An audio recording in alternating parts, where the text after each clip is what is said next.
अजनबी मेहमान। मुझे कमरे में कुछ गड़बड़ महसूस हुई और मैंने अलिफाटे कर चारों तरफ नजरें घुमा। फिर एक जानिब मुझे कोई चीज़ तेजी से हरकत करती नजर आए। ये चंद माह पहले का वाकया है, मगर मेरे लिए इंतहाई यादगार बन गया है, क्योंकि ये ना सिर्फ यादगार है बल्कि खासा पुरअसरार और दिलचस्प भी है। मेरे बीए के इम्तिहानात होने वाले थे, मगर उनसे कुछ ही दिन पहले अचानक मेरी तबीयत खराब हो गई। कई रोज तक बिस्तर से हिला जाला भी न गया। नकाहत इस कदर थी कि बिस्तर से अलिफाटे थी तो सर चकराने लगता और मजबूरना मुझे दोबारा लेट जाना पड़ता। इस सब में पढ़ाई भी डिस्टर्ब होकर रह गई थी। डॉक्टर की हिदायत पर मुसलसल कई रोज दवा खाने के बाद कुछ अफाका हुआ। इस दौरान मेरा एक हफ्ता ज़ाय हो गया था और कमज़ोरी अलग महसूस हो रही थी। इम्तिहान से एक हफ्ता कबल उम्मी ने मुझे सख्ती से हिदायत की कि रोज़ रात को दूध पीकर सोना है और रात देर तक पढ़ाई नहीं करनी। जो तैयारी करनी है वो सुबह अलिफाटे कर लेना। अम्मी रोज रात को दूध उबालने के बाद दूध वाली गड़वी मेरे कमरे में ही रख देती थी, ताकि ज़रा ठंडा होने पर मैं इसमें से एक गिलास निकाल कर पी लूं और बाकी दूध फ्रिज में रख दूं। चुनांचे में ऐसा ही करती। ये 2 रोज़ बाद की बात है। मैं पढ़ाई ख़त्म करने के बाद अलिफाटे दूध वाली गड़वी से दूध निकाल कर गिलास में डाला और ख़ुद पीने के बाद ये सोच कर लेट गई कि अभी दूध गर्म है, थोड़ी देर बाद इसे फ्रिज में रख दूंगी। जाने किस वक्त मेरी आंख लग गई और मैं गहरी नींद सो गई।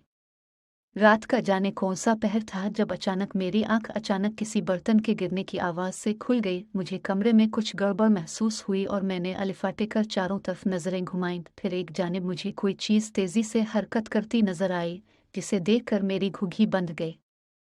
छोटी से कोई चीज़ कमरे के फर्श पर तेजी से अलिफाचल रही थी और उसकी इस हरकत से बर्तन गिरने की आवाज़ पैदा हो रही थी। अब मेरी नज़रें नीम अंधेरे में कुछ हद तक देखने के काबिल हो गई थी। अब जो मैंने गौर से देखा तो मालूम हुआ कि कोई सियाह रंग की चीज़ दूध वाली गड़वी को लेकर ऊपर नीचे ऐसे अलिफाचल रही है जैसे कोई गेंद हो, और इसी से वो बर्तन गिरने जैसी आवाज़ पैदा हो रही थी। मगर अभी तक मैं ये बात समझ नहीं सकी थी कि आखिर वो क्या चीज़ है। अब शायद इस सियाह चीज़ को मेरी मौजूदगी का एहसास हो गया था और उसने ज़्यादा ज़ोर से अलिफा चलना शुरू कर दिया। मैं अगरचे बहुत खौफज़दा थी, मगर ना तो चीख रही थी और ना ही कमरे से भागने की कोशिश ही की थी। फिर मैंने हिम्मत जमा की और अलिफाटे कर कमरे की लाइट जला दी। अब मंजर वाज़े था, सो मैंने गड़वी की तरफ बगौर देखा। ओह! बे-इख्तियार मेरे मुंह से निकला। सियाह रंग की बली गड़वी में मुंह फंसाए बैठी थी। अब चूंकि इसका मुंह गड़वी के छोटे से मुंह में फंस कर रह गया था, इसलिए वो अपनी झुंझलाहट अलिफाचेल कूद कर दिखा रही थी। कमरे में आदेर से अलिफादेर उसकी भागदौड़ एक अजीब मंजर पेश कर रही थी और मुझे समझ नहीं आ रही थी कि मैं क्या करूं। बली की कोई मदद करूं या इसे पकड़ूं? कुछ समझ नहीं आ रही थी। बली इस कदर इश्तियाल में थी, इसे पकड़ना भी मुमकिन न था। इस दौरान मेरे कमरे से आवाज़ें सुनकर उम्मी और भाई भी आ गए। अब सबके सामने वही मंजर था जिसे मैं कई मिनट से देख रही थी। किसी को भी मेरी तरह इस सूरत हाल का हल समझ नहीं आ रहा था। फिर कुदरत ने खुद ही इसका हल निकाल दिया।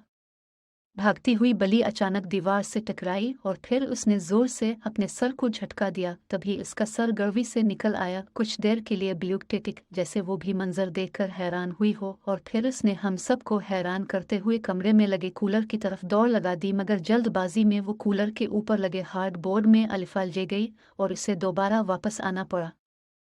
इसके तेवर और ख़तरनाक थे। वो गार होती हुई आदेर अलिफादेर भाग रही थी और इसे रास्ता नहीं मिल रहा था। फिर वो मेरे कमरे से बाहर निकली और टीवी लाउंज की तरफ दौड़ी। अब भाई ने आगे बढ़कर टीवी लाउंज से बाहर जाने वाला दरवाज़ा खोल दिया। बली फौरन इस तरफ आई और बाहर निकल गई। यूं ये मामला ख़त्म हो गया।